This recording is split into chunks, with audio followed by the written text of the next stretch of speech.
Hello and welcome to Michael's Minty Music for today. Today we review Pink's debut 2000 album, Can't Take Me Home. It is not very good in my opinion. This is the track listing, and these are the tracks I added to my playlist, 3 out of 13, so less than 25%. This album is not very good. Almost all the tracks sound pretty much the same, and none of them really go anywhere. Basically, every track is a mid or slow R&B kind of ballad or pop song.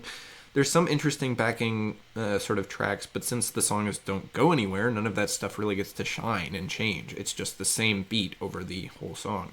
The drum machines are definitely overused, and the album is definitely way overproduced. There's too much stuff on each of the songs, and it doesn't go anywhere. Some of the songs here are really just not good at all. They range from very boring to some of them are actively teeth grinding. The flow is probably the only part of the album that's decent, but basically because every song on the album is the same speed and doesn't go anywhere, the tracks just blend together. On a much better album, this would be good, but here it just makes the unmemorable tracks even less memorable. I cannot remember what half of these songs are. More than half, actually. I can't remember most of these. Additionally, a few tracks are just plainly too long, especially on the back half. When the song doesn't change or go anywhere, you can't have it go on for 5 minutes or even a full 3, really. In my opinion, you gotta kind of cut that off by a little after the 2-minute mark so people don't get bored. Overall, this is definitely not a good album. It might be more palatable if you like R&B, because that's what most of the songs are, but even then, this does not feel particularly high quality for that genre. The overproduction really kills any originality on this album. It sounds like a sort of crappy mid-pop album from the late 90s. It's not really that interesting. There was one single released before the album, There You Go. As far as I'm aware, none of these tracks ended up on the pop radio, although maybe somewhere on more genre-specific radio stations, like some dance or maybe R&B stations. My favorite song here is maybe Do What You Do.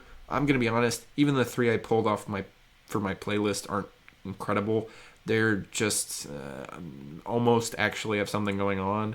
Of these, I think Do What You Do is the most interesting, but even then, it's not a great song. I ranked this album last out of Pink's 9 albums. This is definitely her worst one, and I've heard it's one of her least favorite albums as well. It compares poorly to everything else she has done. Even when she shifted to kind of uninteresting pop in the 2010s, those albums still come together and have more consistent quality than Can't Take Me Home. Beautiful Trauma and It Hurts to Be Human are not incredible albums, but they are definitely higher quality than this one.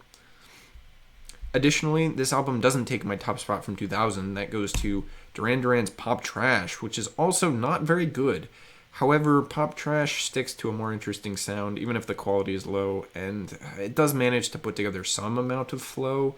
There's a couple of songs off of that one that I remember and like, where for Can't Take Me Home, I can't really remember any tracks off this one at all. Even the ones I pulled from my playlist are pretty unmemorable. So, yeah.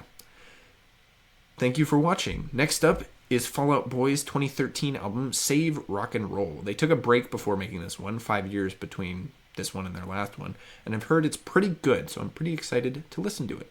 Stay tuned for that, and as always, stay minty.